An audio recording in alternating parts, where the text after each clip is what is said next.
We can also take a look at the interaction or the effect modification. What is the effect of the variable x on the outcome y if this variable x also depends on the variable z?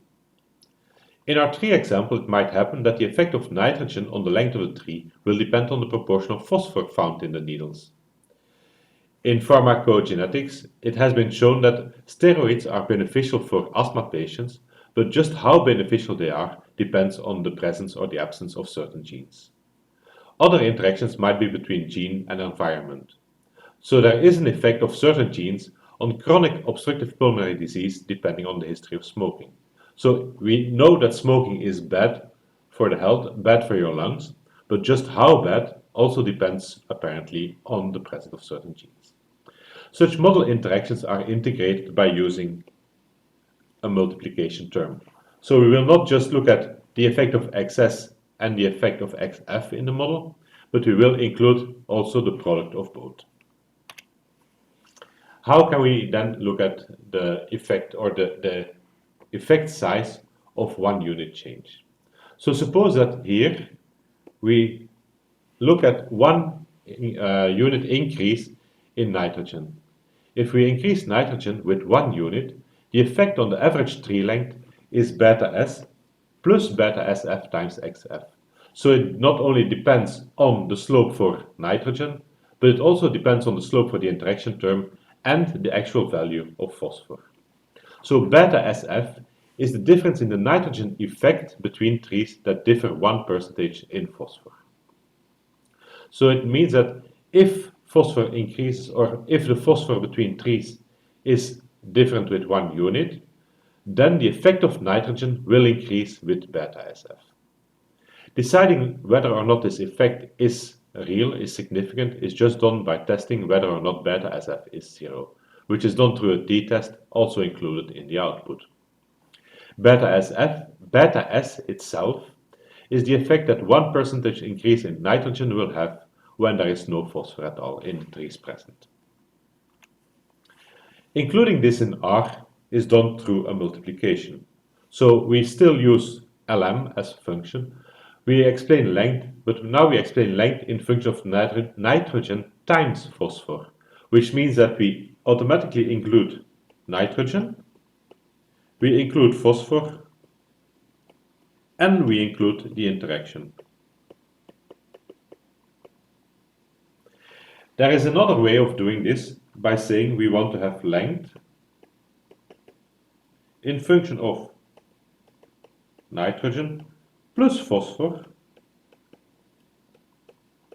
plus, and now we explicitly say we want to use the interaction by doing this. However, this second method allows for a little more flexibility, so you can choose to include interaction terms or not, but for all practical purposes the first one seems or is the best one because it automatically keeps both nitrogen and phosphor and the interaction. If we then look at the output, we get the following. So the intercept 198, we get an effect, so the base effect for nitrogen, a base effect for phosphor, and now we get also an estimate for the interaction. So we see that we have estimated 4 parameters, and we see that here the effect of nitrogen, so 1% increase in nitrogen, has an effect of minus 97.04 plus 794.97 times the phosphor level on the tree. So if we increase nitrogen with 1%, then the average length of the tree increases with this value. If we do the same for 0.1% increase, we get it's minus 7.9 approximately plus 97.5 times XF. So this means that if the trees have a phosphor level of 0.1, then the effect is almost 0. So all trees will have approximately the same height, because then we have minus 7.9 plus 97.5 times 0.1, which is approximately 0. So if we have a phosphor level of 0.1%, then all trees will have approximately the same height if we increase the nitrogen with 1%. On the other hand, if we have trees with 0.2% of phosphor and we have 0.1% difference in nitrogen, so 2% in phosphor and plus 1% difference in nitrogen, then the effect is minus 7.9 plus 97.5 times 0.2, which is approximately 8 centimeters. So in this case, the difference in the tree height is approximately 8 centimeters. Just by increasing the phosphor to 0.2%, we see that there is an increase, or the effect on the height becomes 8 centimeters. We can also visualize these effects. So what we have here is, on the one hand, the tree height in function of nitrogen, or in the lower plot, the tree height in function of phosphor. And in the right hand side we have the effect of nitrogen based on phosphor, so phosphor, or the effect of phosphor depending on nitrogen. So if we take a look, or a closer look in detail at first the upper two plots, we get this. So what we have here is the tree height in function of nitrogen. The first thing we see is that the lines are not parallel. So it means that the effect of nitrogen is different for different levels of phosphor, because each of the lines corresponds to one certain value of the phosphor concentration. We see that each of the nitrogen effects will depend on the phosphor. And so the effect of nitrogen is not the same on the height if phosphor changes. On the right hand, we see that the effect, this is the effect of nitrogen on average tree height. We see that this effect is linear in phosphor. So we see that if my phosphor value increases, then the effect of nitrogen increases linearly.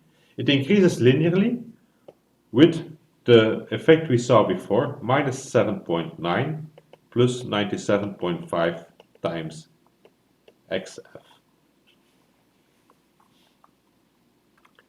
If we drop the interaction term, so we just look at a model with nitrogen and phosphor, but no interaction between both, we get, of course, a different model.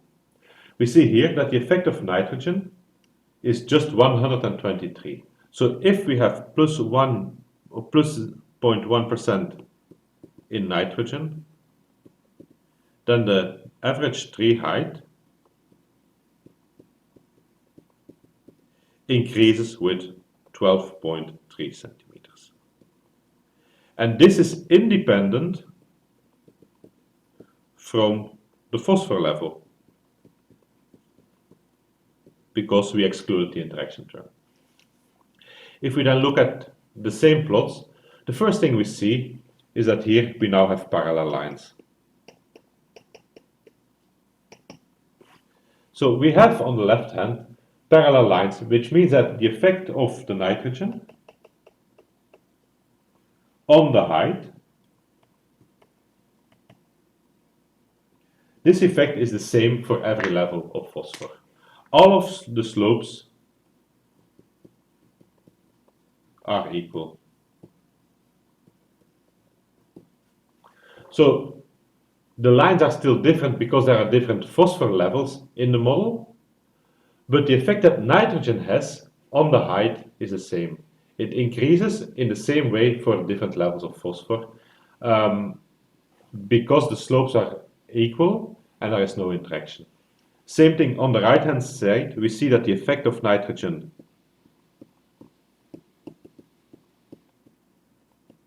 on the height, so the average height,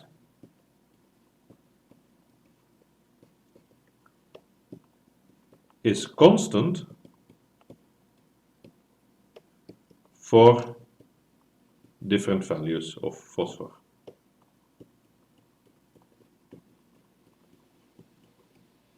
So it's constant with a value of 1.3, which is this one, 0.8. So the value, the effect of nitrogen does not change if phosphor increases or decreases.